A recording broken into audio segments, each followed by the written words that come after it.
오늘 우리에게 주신 하나님의 말씀, 구약성경 민수기의 말씀입니다. 민수기 20장 1절로부터 29절까지의 말씀을 함께 봉독하도록 하겠습니다. 구약성경 229쪽에 있습니다. 민수기 20장 1절로부터 29절까지의 말씀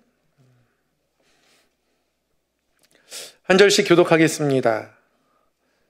첫째 달에 이스라엘 자손 곧 온 회중이 신광야에 이르러 백성이 가데스에 이르더니 미리암이 거기서 죽음에 거기에 장사되니라.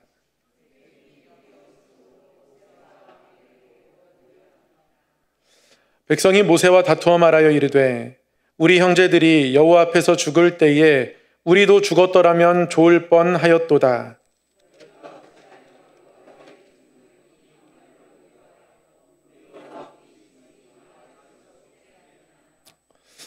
너희가 어찌하여 우리를 애굽에서 나오게 하여 이 나쁜 곳으로 인도하였느냐? 이곳에는 파종할 곳이 없고 무화과도 없고 포도도 없고 석류도 없고 마실 물도 없도다.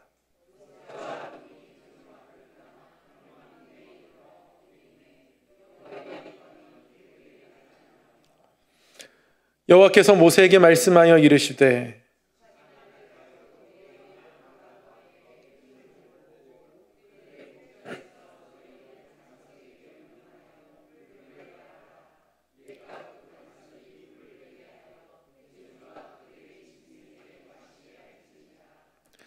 모세가 그 명령대로 여호와 앞에서 지팡이를 잡으니라.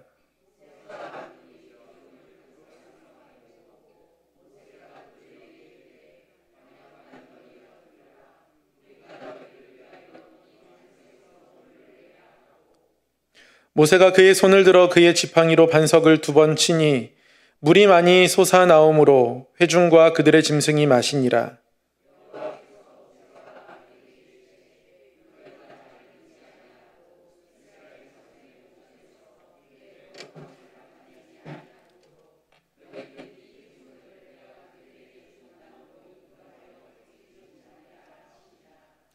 이스라엘 자손이 여호와와 다투었으므로 이를 무리반물이라 하니라.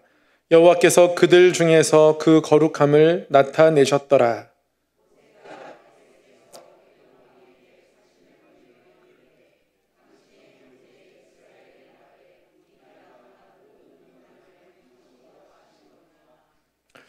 우리 조상들이 애굽으로 내려갔으므로 우리가 애굽에 오래 거주하였더니 애굽인이 우리 조상들과 우리를 학대하였으므로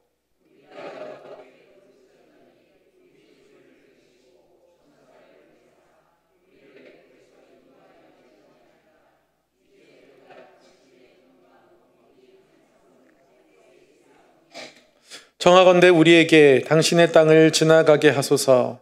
우리가 밭으로나 포도원으로 지나가지 아니하고 우물물도 마시지 아니하고 왕의 큰 길로만 지나가고 당신의 지경에서 나가기까지 왼쪽으로나 오른쪽으로나 치우치지 아니하리리다 한다고 하라 하였더니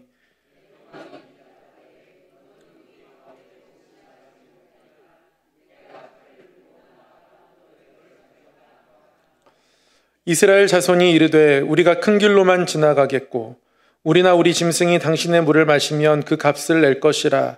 우리가 도보로 지나갈 뿐인즉 아무 일도 없으리다 하나.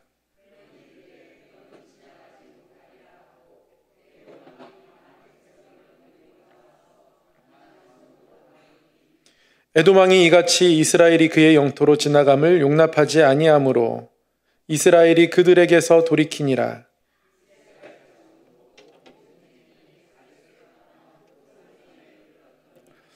여호와께서 에돔 땅 변경 호르산에서 모세와 아론에게 말씀하시니라.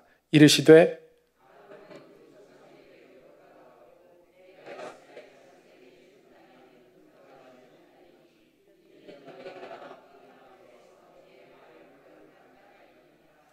너는 아론과 그의 아들 엘라사를 데리고 호르산에 올라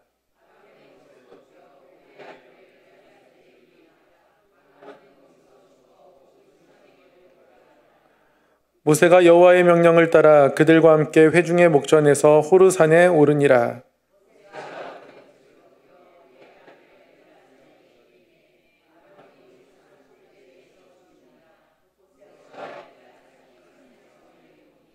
함께요.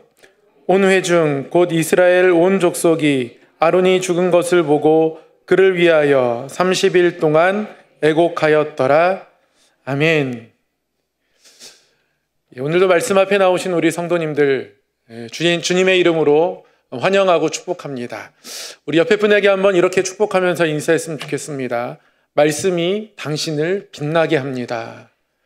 말씀이 당신을 빛나게 합니다. 네, 우리가 말씀을 우리 안에 담아내어서 그 말씀대로 살아가고 또 말씀을 따라 기도할 때에 그때가 우리의 삶이 가장 아름답지 않을까 이렇게 생각해 봅니다. 오늘 말씀을 통해서 우리가 하나님 앞에 조금 더 밝게 빛나는 복된 저녁 되기를 주님의 이름으로 축복합니다. 오늘은 민수기 13번째 시간입니다. 민수기 내용을 계속 공부해 오고 있는데요. 내용을 앞서 살펴보기에 앞서서 오늘도 한번 벳다비담 읊고 시작하겠습니다. 말씀에 예수님을 닮은 사람이 됩시다. 아멘. 오늘은 광야 여정의 끝에서 이스라엘 백성들에게 어떠한 일이 있었는지 함께 말씀을 통해 나누도록 하겠습니다. 먼저 오늘도 민수기의 전체 구조를 살피고 말씀을 나누도록 하겠습니다. 민수기는 크게 세 부분으로 나눌 수 있다고 말씀드렸습니다. 첫 번째 부분이요, 10장까지 나와 있는 시내산, 그 다음에는요 광야, 그 다음에는요 요단 동편. 민수기가 영어로 넘버스입니다. 시내산에서 가장 먼저 지파별로 인구조사를 하게 되죠. 그리고 나서 레위인 인구조사를 따로 하게 됩니다. 그리고 유월절을 지킨 이후에 출발하게 되고요. 요단 동편에 도착하게 되면 한 번 더 두 번째 인구조사를 하게 됩니다. 그 사이에 긴 기간 동안 광야의 여정을 걷게 되는데요. 대부분의 방황의 날들은 이 바란 광야라는 광야에서 지내게 됩니다. 40일 정도면 충분히 이 땅을 지나갈 수 있었는데 이들이 가나안 땅을 정탐한 그 40일 정탐한 가운데에 결국 보고하는 내용이 하나님을 믿지 못하고 신뢰하지 못하는 부정적인 보고여서 하나님은 정탐한 날수 40일을 하루로 환산해서 이 백성들이 40년 동안 광야에서 방황하게 하셨습니다. 그렇게 이스라엘 백성들은 이제 광야의 여정을 걷게 되는데요. 광야의 여정들을 보면 민수기 11장에서 백성들이 탐욕하고 불평을 품어내죠. 그곳을 다베라 또는 기브롯 핫다와라 이렇게 부릅니다. 다베라는 불살랐다. 진영의 끝이 불살라져서요. 기브롯 핫다와는 탐욕의 무덤. 이들이 음식 갖고 불평했을 때 그런 비극적인 장소 또 삶의 여정을 걷게 되었고요. 민수기 12장에 가면 아론과 미리암이 모세를 비방합니다. 그리고 나서 가나안 땅을 정탐하게 되는데요. 이때 부정적인 보고를 10명이 하게 됩니다. 여호수아와 갈렙만 믿음의 보고를 하게 되죠. 이것 때문에 광야의 여정이 길어지게 되었습니다. 그리고 나서 또 하나의 사건은 고라 일당이 아론에 대해 반기를 드는 일이었습니다. 레위인들이 제사장 하는 일들을 좀 부러워했던 것 같습니다. 그리고 교만한 마음에 너희만 택하고 세운 것 아니다 라고 하며 고라와 또 르우벤 지파 일부 사람들, 그들의 지휘관 또 250명이 무리를 지어서 반역을 하게 되죠. 이 반역의 결과 모든 고라 일당은 땅이 삼키게 되고 또 이들과 함께 했던 지휘관 250명은 향로에서 불이 나와 그들을 삼키게 됩니다. 그렇게 하나님 앞에 심판을 받게 되죠. 그리고 하나님은 아론의 지팡이에 싹이 나게 하셔서 다시 한번 아론을 하나님이 택한 사람이라고 그들 앞에 세워주십니다. 뿐만 아니라 제사장과 레위인 사이에 다시 한번 하나님께서 하나님의 뜻이 이것이라고, 너희들의 관계는 이러해야 한다고, 하나님이 동역자로 주셨고 선물로 주신 사람들이라고 같이 맡은 일들을 함께 감당할 것을 말씀하시면서 다시 제사장과 레위인을 공동체로 세워주시죠. 이게 민수기 18장까지 내용입니다. 그리고 나서 몇몇 율법의 이야기들을 하나님께서 다시 한번 새롭게 해주시고 이들은 민수기 20장에 가면 신광야에 도착하게 됩니다. 신광야. 혹시 신광야라는 광야의 이름이 귀에 살짝 익숙하시지 않으십니까? 기억하실지 모르겠지만 이스라엘 백성들이 출애굽해서 홍해를 건넌 이후에 광야로 들어갔습니다. 출애굽기의 구조도 혹시 기억나시나요? 출애굽기도 세 부분으로 나눴습니다. 어떻게 해요? 애굽에서, 그리고 이제 12장에서 이들이 유월절을 지키고 출발해서 광야에서 두 번째 파트가 보내지게 되고, 그 다음에 광야의 여정을 끝나고 어디에 도착합니까? 시내산에 도착하게 되죠. 그렇게 세 부분으로 나누었었는데요. 그때 여러 번 복습을 했었습니다. 홍해를 건넌 이후에 이스라엘 백성들이 수르 광야라는 곳으로 들어가거든요. 이 수르 광야에서 마라 엘림을 지나서 그 다음에 이들이 통과한 광야가 신광야입니다. 그래서 성경을 조금 열심히 공부하다 보면 그때 시내산 도착하기 전에 신광야를 지났었는데 그런 이 백성들이 다시 그쪽으로 되돌아갔나? 이런 생각을 하게 되는데요. 그래서 이 이스라엘 백성들이 걸었던 그 시내반도의 약간 광야의 위치를 한번 정리를 하고 지나가도록 하겠습니다. 이게 시내반도고요. 지도상에 보이는 푸르른 부분, 약간 초록색 부분이 이제 이집트입니다. 이집트 가장 오른쪽, 동쪽에 이스라엘 백성들이 출발했던 고센 땅이 있고, 이곳에서 출발을 해서 이스라엘 백성들이 이제 약속의 땅을 향해 나아가게 되는데요. 그냥 해안길을 따라 쭉 걸어가면 가나안 땅에 도착하는 굉장히 짧은 여정입니다. 이들이 시내산까지 쭉 내려갔다가 다시 약속의 땅을 향해 올라가는 과정에서 많이 방황하게 되는데요. 이집트에서 홍해를 지나서 도착하게 된 첫 광야가 이제 여기가 수르 광야입니다. 그리고 수르 광야를 지나서 제일 남쪽에 있는 시내산을 향해 갈 때 이들이 이제 신광야를 지나게 되는 거예요. 그리고 신광야에서 시내산 도착한 이후에 다시 출발해서 이들이 바란 광야를 지나가게 됩니다. 그리고 이 바란 광야를 지나서 오늘 20장의 신광야에 도착하게 되는데요. 이 신광야는 위쪽에 있는 신광야입니다. 저 아래쪽에 있는 홍해를 건너서 도착한 신광야는 신광야고요. 오늘 도착한 신광야는 신광야입니다. 영어 표시에는 이렇게 진이라고 표기된 지도들도 많이 있더라고요. 한글 성경에서 이름이 비슷해서 다시 왜 신광야가 나왔지? 또 벌어진 사건도 그것과 비슷하기 때문에 왜 그렇지? 이런 생각하게 되는데요. 이스라엘 백성들이 걸었던 광야의 여정들은 이렇습니다. 수르 광야, 신광야를 지나서 시내산에 도착했다가 바란 광야에서 좀 헤매다가 다시 이제 방향을 잡고 신광야로 가게 됩니다. 그러니까 이 신광야에 도착했다는 건 약속의 땅에 좀 가까워졌다, 그런 의미이기도 합니다. 오늘 말씀 가운데 보면 이러한 신광야에서 있었던 사건들 몇 가지를 저희에게 전해주는데요. 첫 번째는 미리암의 죽음입니다. 1절 말씀에 신광야에 도착했고 그곳 가데스라는 지역에서 미리암이 죽었다, 이렇게 이야기하고 있습니다. 미리암이 어떤 벌을 받아서 죽었던 것은 아니고요. 미리암이 어느 순간 나이가 들어서 드디어 숨을 거두게 되었다, 이렇게 이야기하고 있는 겁니다. 모세의 나이가 120살입니다. 광야의 여정을 마치고 모세가 이 땅에서 생을 마감할 때 나이가 120살이거든요. 거의 모세도 지금 이제 120이 다 된 그런 때인 겁니다. 모세가 태어났을 때 미리암은 꽤 성장이 있었습니다.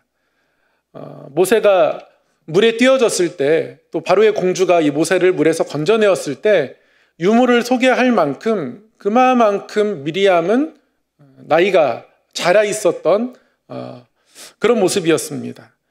그래서 대략 모세와 미리암의 나이 차이는 10살에서 한 15살 정도 차이가 나지 않을까, 이렇게 추론하는데요.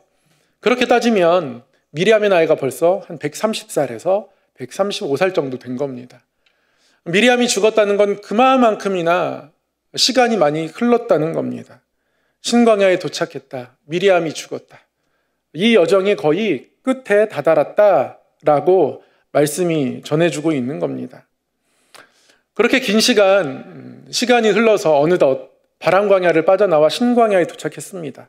이 신광야만 지나면 이제 약속의 땅에 도착하게 되는데요. 사실 민수기가 광야의 여정 40년의 이야기들을 우리에게 전해주지만 40년 동안 있었던 일 가운데에 우리에게 전해주는 이야기는 그렇게 많지 않습니다. 저희가 늘 복습을 통해서 살펴보지만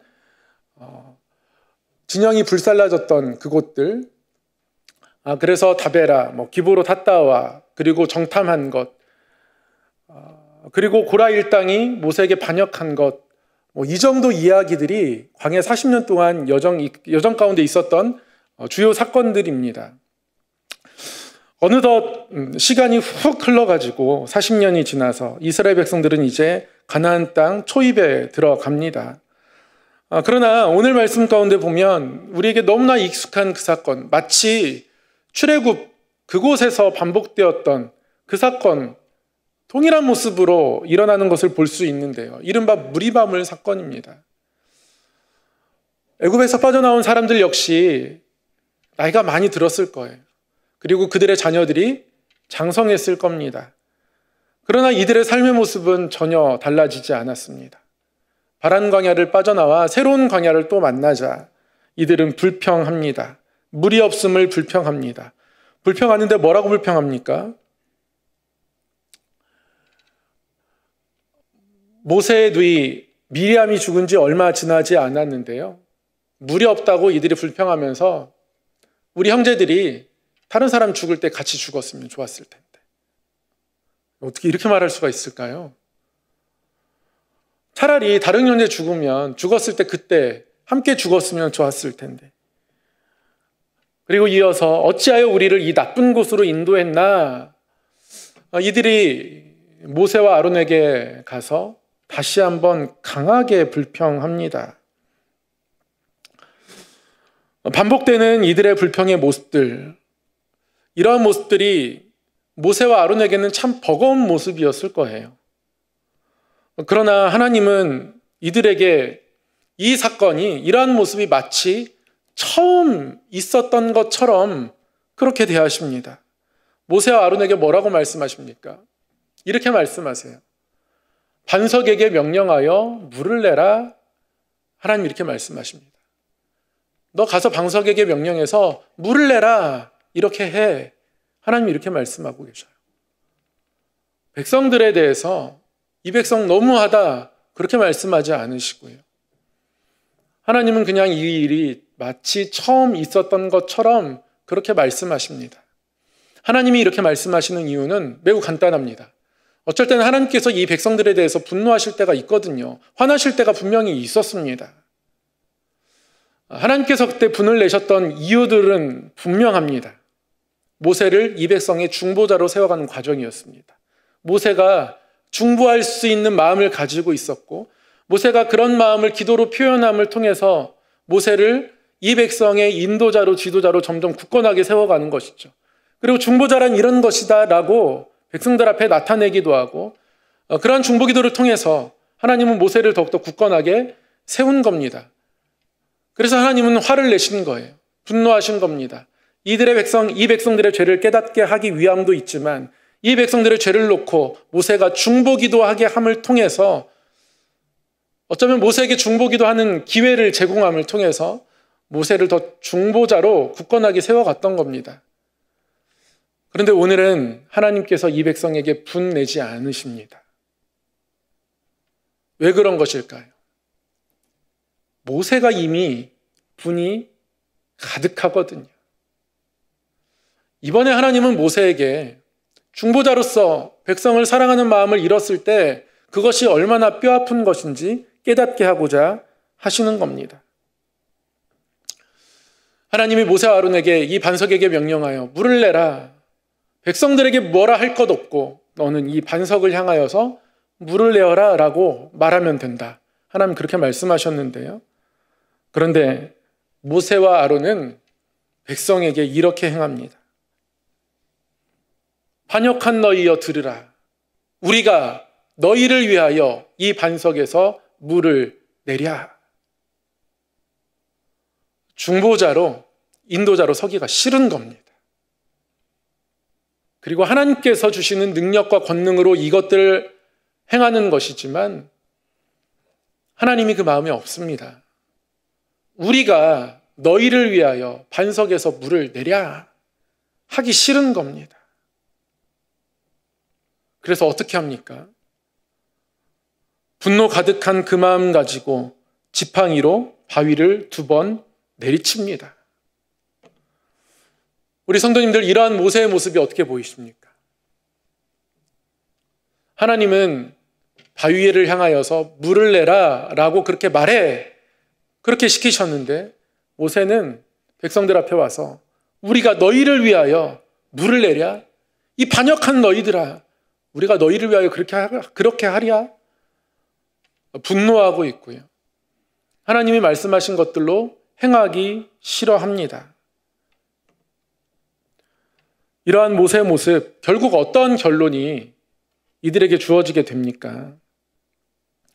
이 무리바물 사건이 아주 중요한 사건이 됩니다.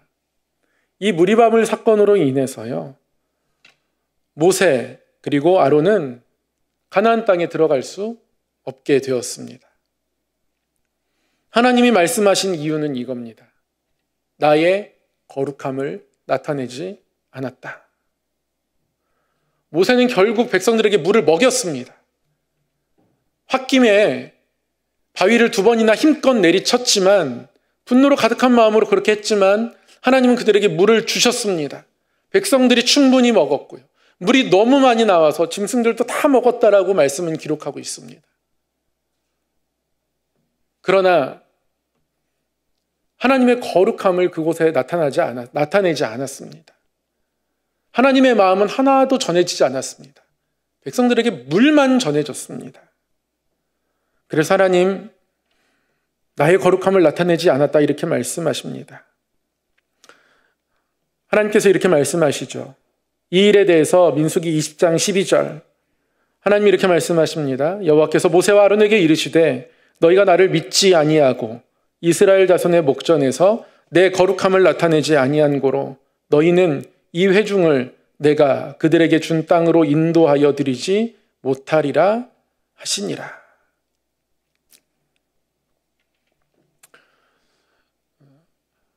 방금 전에 띄어들었던 화면에 그런 질문이 있었습니다. 모세의 모습이 어떻게 보이시나요? 저는 일견 모세의 모습이 이해되기도 합니다. 거기 광야의 여정의 끝에 다다랐는데요. 그러나 변하지 않는 이 백성들, 여전히 불평하고 다투듯 모세에게 따져 묻는 이 백성들, 당연히 화가 날 것 같아요. 일견 이해가 됩니다. 그러나 아무리 이해된다고 해도, 아무리 상황이 그렇다 해도 하나님이 원하시는 모습과 어긋난다면 상황이 그렇다 해서 그것이 정당화될 수 없는 겁니다. 아무리 상황이 그렇다 하더라도 하나님의 말씀 앞에서는 말씀 그대로 순종해야 하는 거예요. 아무리 백성들이 화가 날 만큼 모세에게 따져 묻는다 할지라도 하나님이 백성들에게 화내지 않으십니다. 하나님은 물을 내라 말씀하십니다. 모세의 입술 가운데 나와야 했던 말은 딱 한 가지입니다. 바위에게, 반석에게 물을 내라, 그렇게 얘기하는 거예요. 백성들에게 아무 말할 필요가 없습니다. 반역한 너희여, 우리가 너희를 위하여 물을 내랴? 말할 필요가 없는 거예요. 하나님은 그 말을 모세의 입술에 담아주지 않으셨어요. 그러나 그 상황 때문에 아무리 상황이 인간적으로 이해된다 할지라도 하나님이 말씀하신 게 아니면 그러면 입 밖에 내지 말았어야 하는 거죠. 그것 때문에 하나님의 거룩함이 이스라엘 회중 가운데에 나타나지 아니하게 된 겁니다.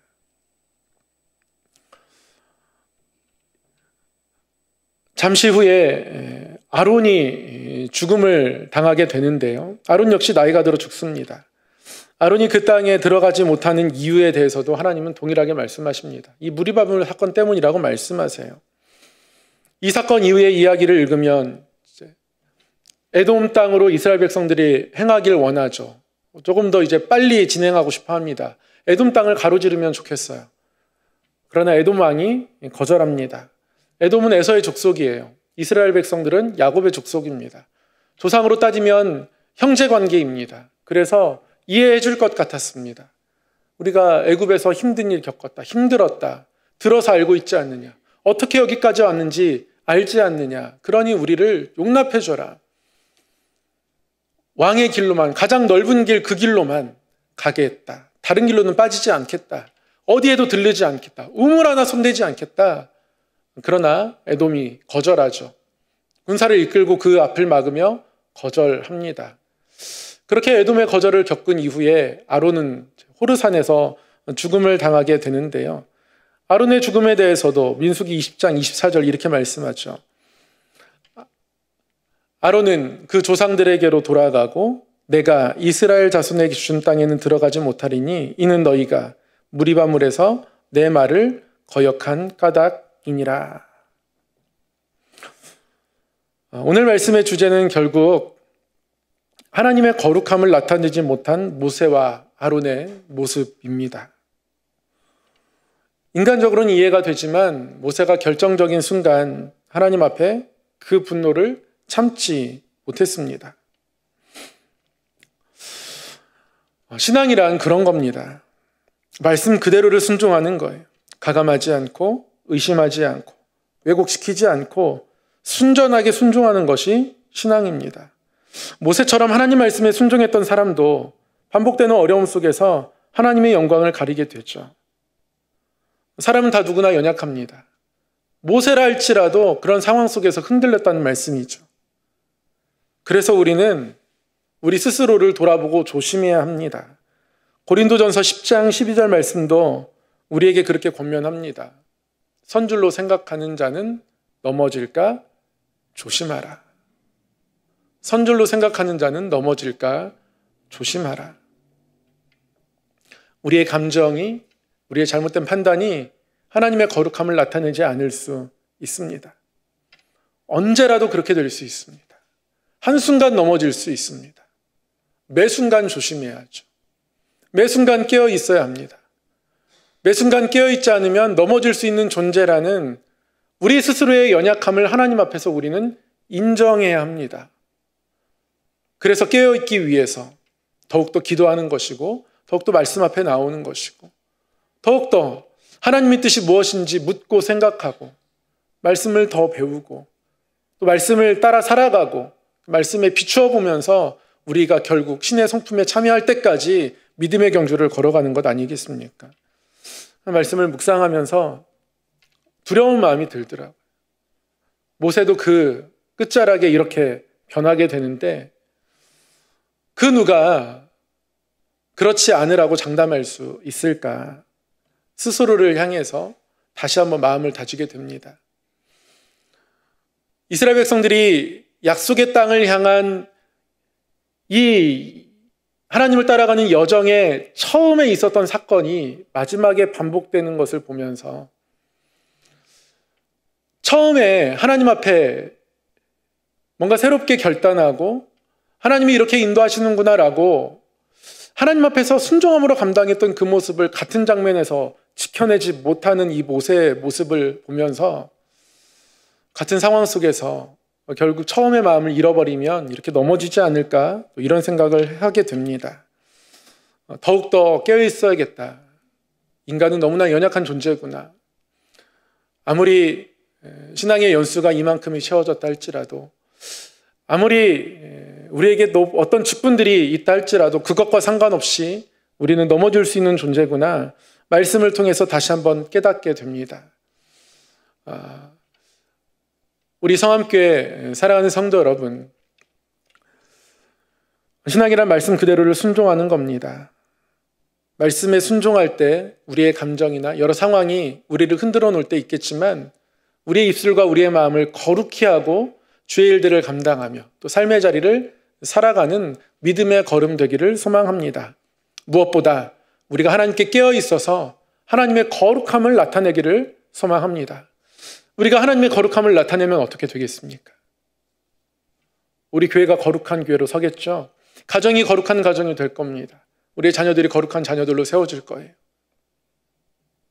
한 번 넘어지면 그 넘어짐이 큰 칼날이 될 수 있습니다. 그래서 늘 깨어 있어야 합니다. 그 한 번의 넘어짐을 조심하고자 하는 마음들로 우리가 이 땅을 살아가야 합니다. 그동안의 삶이 하나님 앞에서 무효 삼겠다, 무효되어진다 그런 의미가 아닙니다. 하나님 다 기억하시죠. 귀하게 여기십니다. 그럼에도 불구하고 그동안 하나님 앞에 헌신했던 믿음의 걸음들이 넘어짐에 이유되지 않기를 하나님은 원하시는 겁니다. 끝까지 믿음 가운데 걸어갈 때 그 믿음의 열매가 풍성한 것이기 때문에 하나님이 그러한 길들 우리에게 말씀하시는 거죠. 그러한 믿음의 길을 걸어갈 수 있는 믿음의 성도들로 우리의 삶이 또 우리의 걸음이 하나님 앞에 온전히 세워지고 또 그러한 걸음으로 끝까지 믿음의 길을 걸어가는 복된 성도 되기를 주님의 이름으로 축복합니다. 사랑의 하나님 아버지, 우리에게 순전한 순종이 있기를 원합니다.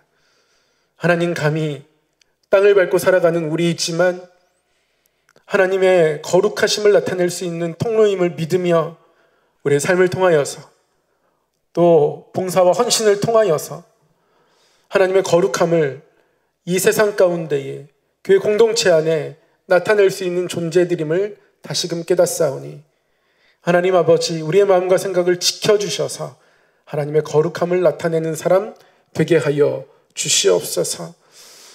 선질로 생각되어질 때마다 넘어질까 조심하며 늘 하나님의 도우심을 구하게 하시고 말씀을 붙들고 살아가게 하시고 기도로 깨어 살아가게 하여 주셔서 늘 죄가 우리를 찾아오고 유혹이 찾아오고 우리를 하나님의 뜻 아닌 것으로 이끌어가는 악한 세력이 우리를 끌어당길지라도 감각 있는 자 되어서 옛사람을 벗어버리고 늘 새사람을 입으며 질그릇 같은 인생이지만 보배를 담은 질그릇으로 이 땅을 살아갈 수 있도록 또 주 앞에 섬김을 다 행할 수 있도록 인도하여 주시옵소서. 우리 성함의 권속들을 늘 지켜보아여 주시고 말씀하여 주시고 성령 하나님 동행하시며 때로는 탄식하시며 때로는 깨닫게 하시는 은혜 베풀어 주셔서 어떠한 삶의 자리에서도 하나님의 은혜를 구하고 또 하나님의 은혜를 힘입어 살아갈 수 있도록 인도하여 주시옵소서. 감사드리옵고 우리 주 예수님 이름으로 기도하옵나이다. 아멘.